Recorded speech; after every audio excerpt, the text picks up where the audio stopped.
गृह विभाग के विषय पर चर्चा किया और ना पक्ष ने ये साबित ही किया कि हम ना ही रहेंगे। लेकिन मैं राजद को धन्यवाद देता हूं, जो विजय बाबू ने कहा कि राष्ट्रीय जनता दल जो रोज ट्वीट करती है, सुबह होइएगा तो पहला ट्वीट राष्ट्रीय जनता दल यही करती है और इतने गंभीर मुद्दों पर कोई कटौती प्रस्ताव तक नहीं दिया। इससे बड़ा शर्म की बात कुछ हो ही नहीं सकती है राजद के लिए। और आप सोचिए कि जिस तरह बिहार में लगातार आज नीतीश कुमार जी के नेतृत्व में पिछले 20 वर्षों में बिहार में सुशासन स्थापित हुआ, बिहार आगे बढ़ा, बिहार की व्यवस्था बदली और आज पुलिसिंग के साथ साथ जनता के सहयोग के लिए भी पुलिस खड़ी है। और आप देखिए अध्यक्ष महोदय कि लगातार 112 की चर्चा लगातार कई माननीय सदस्यों ने किया।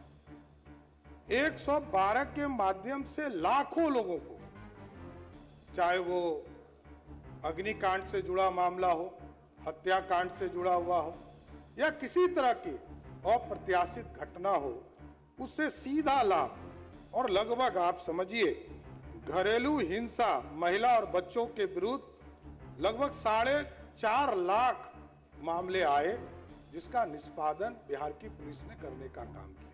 और इसकी संख्या लगातार, आदरणीय मुख्यमंत्री जी 20 साल से लगातार इस विभाग को रखे हुए थे और आज भी एकदम गलतफहमी में कोई मत रहिए, नीतीश कुमार जी की नेतृत्व वाली सरकार है, सबके मुखिया नीतीश कुमार है। दायित्व जरूर बदलता है, हमारा दायित्व जरूर बदल गया कि मैं वित्त मंत्री से गृह मंत्री हूं, लेकिन नेता नीतीश कुमार है। आखिरी डिसीजन नीतीश कुमार जी का होता है, किसी दूसरे का नहीं होता है। साथ कोई गलतफहमी में है तो गलतफहमी में रहने दें। पूरी तरह सरकार एकजुट होकर काम करती है और इसका फल लोगों ने देखा। बिहार की जनता को इतना भरोसा हुआ, लगातार लोगों ने गठबंधन के दौर को देखा है और आज देखिए 2025 के चुनाव में पूरी तरह एनडीए जब एकजुट रहा तो बिहार की जनता ने 202 सीट देने का काम किया। पिछले बार तो कुछ गलतियों से ही लोगों को कुछ सीट मिल गया था और एक बार नीतीश जी की कृपा से कुछ सीटें मिल गई थी। मैं जानता हूं ये लोग तो 22 पर थे, मैं 22 का भी सदस्य रहा हूं और मैं जानता हूं और इनके नेता लालू प्रसाद जी को भी पूर्ण रूप से जानता हूं। कोई गलतफहमी में मत रहिएगा, बिहार की जनता सबको जानती है। आज बिहार में सुशासन है और नीतीश कुमार जी के नेतृत्व में लगातार काम बढ़ रहे हैं। और ये लोग कहते हैं कि अपराध, मैं सिर्फ बताना चाहता हूं कि अपराध में जो गिरफ्तारी हुई है आज के तारीख में, आप समझिए कि हत्या के मामले में, डकैती के मामले में लगभग 7,000 लोगों की गिरफ्तारी करने का काम बिहार की सरकार ने किया। लगभग 2,500 से अधिक लोगों को लूट कांड में गिरफ्तार करने का काम किया। पुलिस पर जो हमला किया 2700 लोगों को गिरफ्तार भी किया और उसको जवाब भी देने का काम बिहार की पुलिस ने किया। किसी को छोड़ा नहीं है, कोई अपराधी बचकर नहीं निकल सकता। आज बिहार में, आज बिहार में नीतीश कुमार जी के शासन क्यों अच्छे लग रहे हैं? लालू प्रसाद जी का भी शासन लोगों ने देखा है, इसमें कहां दो मत। बिहार में सुशासन नहीं था, हम लोग साथ में भी काम किए, आदरणीय मुख्यमंत्री जी भी साथ में काम किए, इसलिए ही अलग हुए। 1994 में इसलिए ही अलग हुए कि सत्ता के द्वारा सुशासन स्थापित नहीं हो पा रहा था, इसलिए अलग हुए। तो इसलिए सब अलग किस लिए होते हैं कि जब सत्ता के केंद्र में बैठा व्यक्ति पूर्ण रूप से सुशासन नहीं स्थापित करता है तो लोगों को अलग भी होना पड़ता है। ये साथी लोग, कई लोग कह रहे थे कि गिरफ्तारी नहीं होती है। पूरे 2025 में 3,86,380 लोगों की गिरफ्तारी हुआ है अध्यक्ष। पूरे प्रदेश में लगातार कानून का काम चल रहा है। आज मैं गृह मंत्री हूं, नीतीश कुमार जी ने ऐसा पूरा इकोसिस्टम बनाया कि यहाँ किसी का हस्तक्षेप नहीं है। मैं भी गृह मंत्री हूं, हमारे डीजीपी यहाँ बैठे हैं, होम सेक्रेटरी बैठे, कोई हम लोगों का हस्तक्षेप नहीं। कहीं हमको किसी थाना में जाते हुए नहीं देखा होगा आपने, मैं जाना भी नहीं चाहता। पुलिस पूर्ण रूप से स्वतंत्र होकर बिहार में सुशासन स्थापित करे, यह नीतीश कुमार जी ने व्यवस्था की।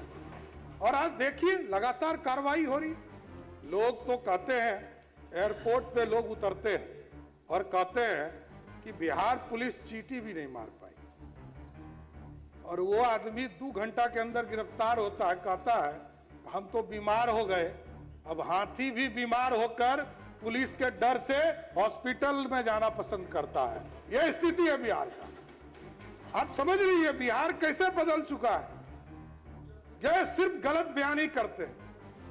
मैं तो कोट कर रहा हूं कि राबड़ी देवी जी ने कहा ऑफिशियल बयान में, कहा कि बहुत आप लोग शुभचिंतक बनना चाहते हैं। आदरणीय विजय सिन्हा जी हमसे पूछकर गए और उन्होंने कहा कि मैं जाना चाहता हूं, एकदम जाना चाहिए।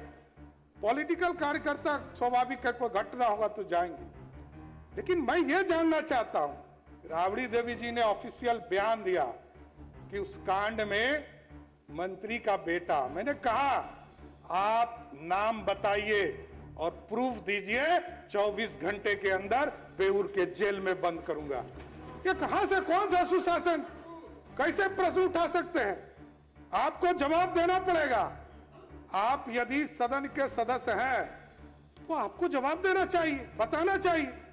पुलिस तो कार्रवाई के लिए खड़ी है, पुलिस किसी को छोड़ती नहीं है और ना छोड़ने देना है। यही सुशासन है। बिहार के लोगों ने बहुत कष्ट झेला है, बिहार की बदहाली को लोगों ने देखा। आज ये मौका मिला है। इस बार तो नीतीश कुमार जी ने स्पष्ट संदेश दिया है। 7 निश्चय पार्ट 3 में हम लोगों को विशेष तौर पर आदेश किया है कि ऐसी व्यवस्था खड़ा कीजिए कि बिहार में जो इंडस्ट्री नहीं लग पाई है, मैं रोड बनाते रह गया, बिजली पहुंचाते रह गया, गांव में बेसिक नीड पहुंचाते रह गया, गांव में पंचायतों में स्कूल खोलते रह गया। अगला 5 साल डेडिकेटेड तौर पर इंडस्ट्री खड़ा करने के लिए व्यवस्था की और सुशासन स्थापित की। सुशासन का जैसे ही राज होगा, पूर्ण रूप से व्यवस्था खड़ी हो जाएगी। और मैं सिर्फ बताना चाहता हूं, आगे के दिनों में हम लोगों ने जो एसटीएफ की पूरी व्यवस्था खड़ा की गई, अब तो प्रमंडल से लेकर जिला स्तर पर हम लोग एसटीएफ को लेकर जा रहे हैं। पहले हेडक्वार्टर में होता था और यहां से कार्रवाई होती थी, और हम पूरे प्रदेश को मॉनिटरिंग करने का काम करते हैं। आप देखते होंगे ऐसा कोई तीसरा दिन नहीं है अध्यक्ष महोदय जहां स्पेशल यूनिट विजिलेंस के द्वारा जो भ्रष्टाचार में लोग लिप्त होते हैं उनकी गिरफ्तारी प्रत्येक 3 दिन 4 दिन पर करने का काम करें। और जितने आजादी के बाद जितनी गिरफ्तारी 2005 तक हुई है, उतना गिरफ्तारी तो पिछले 3 वर्षों में आदरणीय नीतीश कुमार जी के नेतृत्व में बिहार की पुलिस ने करने का काम किया।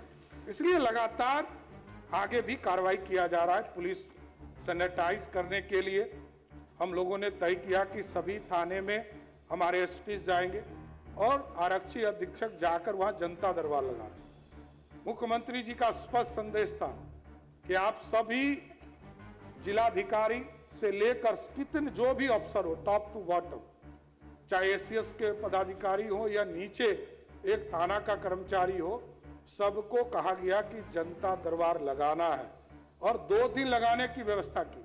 मैंने तो पुलिस विभाग से पूरा रिपोर्टिंग कंसेप्ट खड़ा किया। मैंने रिपोर्ट मंगाने का काम शुरू किया। जनता के बीच में जा रहे हैं कि नहीं जा रहे हैं एसपी, उनके बीच का रिपोर्ट मंगाकर थाना में जो जा रहे हैं, कितने मामले का निष्पादन हो रहा है, कितने लोग आए थे, सबकी समीक्षा भी पुलिस मुख्यालय के द्वारा किया जा रहा है। इसलिए अध्यक्ष जी, सिर्फ बोल देने से शासन नहीं चलता। सरकार इकबाल है। नीतीश कुमार जी ने जो इकबाल खड़ा किया है उसको बिहार की जनता लगातार देखने का काम कर रही है। आगे भी मैं बताना चाहता हूं, बुनियादी ढांचा के बारे में ये कार्य। आज सीआईडी वो सीआईडी नहीं है जो कागज मांगती थी, कार्बन कॉपी मांगती थी। आज लगातार बिहार में इसकी पूरी व्यवस्था बदली। आज चाहे वो सीआईडी हो, एसबीयू हो, एसटीएफ हो, ईओयू हो या प्रोविजन का डिपार्टमेंट हो, ये पूरी तरह एक सिस्टमेटिक ऑर्गेनाइज पूरी तरह व्यवस्था खड़ा किया। और अब तो हम लोग आगे बढ़ चुके। अभी मैं गया था एआई के समिट में दिल्ली, और मैंने जो देखा, एआई को यदि पॉजिटिवली राज्य सरकार के पदाधिकारी इसको आगे बढ़ाएंगे और जिसकी कल्पना हम लोग नीचे कर रहे हैं, यह पूरा मैकेनिज्म पूरी तरह एक व्यवस्थित ऑर्गेनाइज करके नीचे एआई के माध्यम से हम पूरी तरह जनता को सुविधा देने का काम कर सकेंगे। इस एआई का भी पूरा लाभ लेने का काम पूरी सरकार करेगी। अभी कुछ साथी कह रहे थे कि एफआईआर दर्ज नहीं होता है।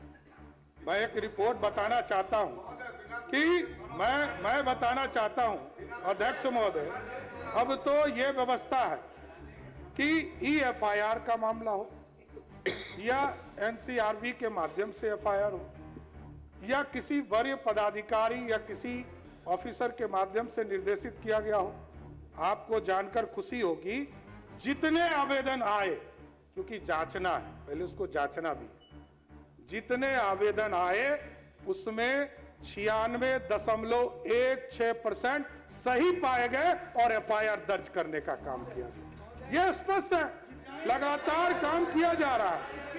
लेकिन लोग चिंता करते हैं। आज के तारीख में बातों को आज आपको मौका मिला था ना, जिन लोगों ने कभी काम ही नहीं किया उनको चिंता है। आज आपको समय दिया गया था, अपनी बातों को रखा पूरी तरह। कृपया बैठ जाए, शांति बनाए रखें। यहाँ पर आपको समय दिया गया था, बैठ यहाँ जाए। पर अभी माननीय सदस्य जाना ही है।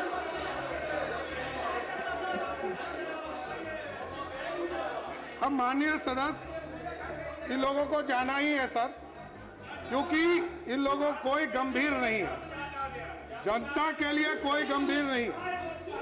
ये लोग शासन विरोधी हैं, सत्ता का दुरुपयोग करने वाले लोग हैं। बिहार की जनता जानती है, ये लोग सिर्फ बाहर में बोलेंगे, यहाँ पॉइंट टू पॉइंट जवाब देने के लिए तैयार नहीं है।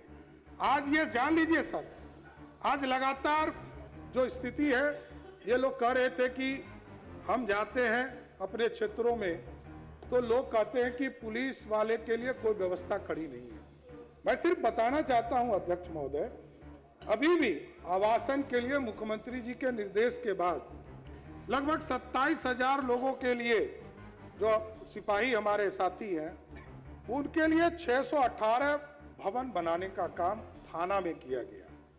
इसके साथ साथ लगभग जो महिला सिपाही हैं उनके लिए भी लगभग 159 यूनिट बनाने का काम किया जा रहा है, और इसके साथ साथ लगभग 1279 यूनिट और भी महिला सिपाही के लिए बनाने का काम आगे बढ़ाया जा रहा है। तो आप समझिए कि लगातार इंफ्रास्ट्रक्चर का काम किया जा रहा है।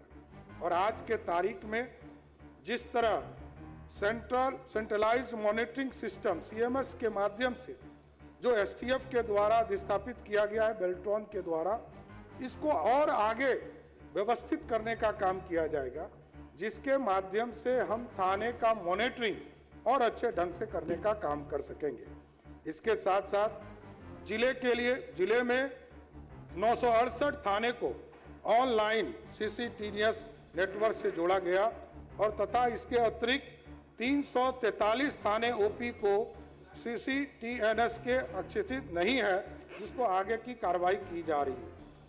आगे विशेष तौर पर जो एसएसजी का जो विशेष बल है हमारे पास, उसको भी स्ट्रेंथनिंग करने का काम, उसमें बम निरोधक दस्ता का पूरी व्यवस्था करने का काम सरकार कर रही है।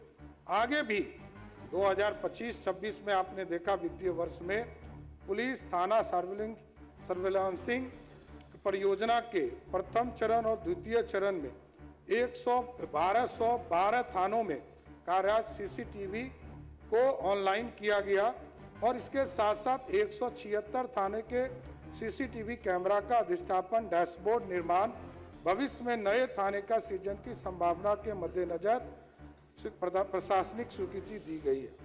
आगे भी कई चीजों को आपने देखा होगा कि national cyber crime reporting portal के माध्यम से 1930 के राज्य के सभी जिले में 24/7 पूर्ण रूप से कार्यरत किया गया है, जो साइबर अपराध को देख रहा है। और इन लोगों ने चिंता जाहिर किया कि साइबर अपराध पर कोई बड़ी कार्रवाई नहीं हो पा रही। मैं सिर्फ एक आंकड़ा बताना चाहता हूं अध्यक्ष महोदय कि साइबर क्राइम के मामले में लगभग 1,33,000 शिकायत प्राप्त हुआ, जिसमें से 54% जो लोग थे उनकी राशि को होल्ड किया गया और उसके खिलाफ कार्रवाई भी करने का काम किया गया। और आप देखिए जो फ्रॉड हुए पैसे वो लगभग 517 करोड़ रुपया का इसमें होल्ड करने का काम किया गया।